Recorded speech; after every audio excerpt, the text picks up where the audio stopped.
লাইটের সোর্স অনুযায়ী লাইট আবার দু প্রকারের। লাইটের আমরা ডাইরেকশন কি কন্ট্রোল করতে পারি না, তেরে নিয়ে চাঁদ তারেবি তোল্লাও ডাইরেকশন কন্ট্রোল করা যায় না, but we can control the quality. How to use the direction in outdoor. Photography লাইটের 4th ক্লাসে 4th চ্যাপ্টারে তোমাদের সবাইকে স্বাগত।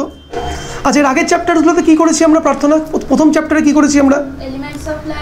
এলিমেন্টস অফ লাইট করেছি। নাম্বার 2 কী করেছি? Characteristics of hard light and soft light. Characteristics hard light soft light. আচ্ছা, তুমি তুফান, তুমি বলো লাইটের যে প্র্যাকটিক্যাল যে বৈশিষ্ট্য, এটা প্র্যাকটিক্যালি দেখেছো, বুঝেছো, কোনো বুঝতে অসুবিধা? আচ্ছা, এখন তোমরা আমাকে বলতে পারবে যে অ্যাকচুয়ালি আমরা যে লাইট যেই ব্যবহার করি, লাইটের তো আমরা কোয়ালিটি অনুযায়ী বুঝলাম, দুটো করে বুঝেছি আগের ক্লাসে, hard light and soft light, right? But লাইটের সোর্স অনুযায়ী লাইট আবার দু প্রকারের। একটা কি আর্টিফিশিয়াল লাইট, এটা হচ্ছে আর্টিফিশিয়াল লাইট, একটা হচ্ছে আমাদের ন্যাচারাল লাইট। এর অনেক রকম ভাগ আছে। তোমরা সবাই খাতার মধ্যে সময় লেখো ন্যাচারাল লাইট, পরে হেডিং করো ন্যাচারাল লাইট কত প্রকার, ন্যাচারাল লাইট অ্যাকচুয়ালি কত প্রকার এবং তার প্রভাব বা সেটাকে আমরা কী করে ইউজ করব, এটা লিখে নাও আমরা।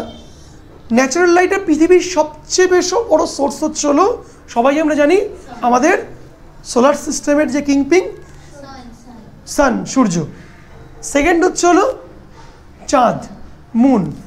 তৃতীয় হচ্ছে হলো ফায়ার, আগুন। আগুনের আলোটা হচ্ছে ন্যাচারাল লাইট। ওকে, আচ্ছা, ন্যাচারাল লাইটের আমরা কোয়ালিটি কন্ট্রোল করতে পারি? ন্যাচারাল লাইটের কি আমরা কোয়ালিটি কন্ট্রোল করতে পারি? তো লাইটের বিভিন্ন সোর্সেস নিয়ে আমরা বুঝলাম। এবার লাইটের সোর্সের আমরা মাথায় রাখতে হবে যে ন্যাচারাল লাইট, এই ন্যাচারাল লাইটের আমরা ডাইরেকশন কি কন্ট্রোল করতে পারি? কন্ট্রোল করতে পারি। সূর্যকে কন্ট্রোল, সূর্য একটু অ্যাঙ্গেলটা চেঞ্জ করে দিকে চলে এসো। লিজা, পারি? হ্যাঁ, না পারি করতে? পারতে পারি না? আচ্ছা, দেবে লোকে যারা বলে তেরে নিয়ে চাঁদ তারেবি তোল্লাও ডায়লগ দেয়, ঠিক আছে, অনেক মেয়ে আবার সিরিয়াস হয়ে যায় ব্যাপারটা, মিথ্যে কথাগুলো শুনে। ওকে, তো হ্যাঁ সত্যি হচ্ছে, তারা ছেড়ে দেবো, হ্যাঁ তোমার জন্য চারটাও ঘুরিয়ে দেবো একদম পুরো তাদের পজিশন। তো যাই হোক, তো গল্পটা হচ্ছে হলো, তো ডাইরেকশন কন্ট্রোল করা যায় না, but we can control the quality. কী করে কোয়ালিটি কন্ট্রোল করতে পারি? কোয়ালিটি কন্ট্রোল করতে পারি বাই দ্য আমরা ডিফিউজার। ওকে, আমাদের যে ডিফিউজার্স রয়েছে, যে ডিফিউজারটা একটু নিয়ে এসো, ডিফিউজারটা রয়েছে এই ঘর থেকে, যে রিফ্লেক্টারটা, যে রিফ্লেক্টার দিয়ে আমরা লাইটের মানে আউটডোর লাইটের, ন্যাচারাল লাইটের বিষয়টা কন্ট্রোল করতে পারি। যেমন একটা উদাহরণ দিই, একটা উদাহরণ দিলে তোমরা বুঝতে পারবে যে আচ্ছা, ধরে নাও একটা মজার জিনিস দেখাচ্ছি। ধরে নাও লিজা, উঠে দাঁড়াও এখানে, দাঁড়াও এখানে, লিজা এখানে দাঁড়াও। লিজার ওপরে ধরে নাও একদম দুপুরবেলায় ও একটা আমরা আলো চলছে, আলো নিয়ে শ্যুট করছি। তো দেখো, যেই ওপর দিয়ে লাইটটা দিচ্ছি, ওর দেখো চোখের নিচে কী হচ্ছে, পকেট পড়ছে। ওকে, চোখের নিচে পকেট পড়ছে, রাইট? দেখো, দাঁড়াও দাঁড়াও দাঁড়াও দাঁড়াও, পকেট পড়ছে, দেখতে কিন্তু এটা ভালো লাগছে না। ওকে, তো আমরা কী করবো, এটাকে ওকে ছাওয়ায় নিয়ে গিয়ে ছবিটা তুলবো। ছাওয়ায় নিয়ে যে ছবিটা তুলি, দেখো এই আলোটা। বা আরেকটা জিনিস করতে পারি আমরা, সূর্যের কঠিন আলো রয়েছে, সেই আলোটাকে আমরা করার জন্য মিডিলে আমরা ডিফিউজার দেবো। মিডিলে দিয়ে দাও, মিডিলে মিডিলে মিডিলে নাও। চেঞ্জ বুঝতে পারলে? পুরো দেখো, পুরো সিনেমা পুরো চেঞ্জ হয়ে গেল, পুরো ব্যাপারটা সুন্দর লাগছে। মুখটা দেখাও, দেখো পুরো শ্যাডো ট্যাডো সব উড়ে গেল, সব কি সুন্দর। আমি চেঞ্জ করছি, দেখো ওই হার্শ ব্যাপারটা দেখো আর নেই।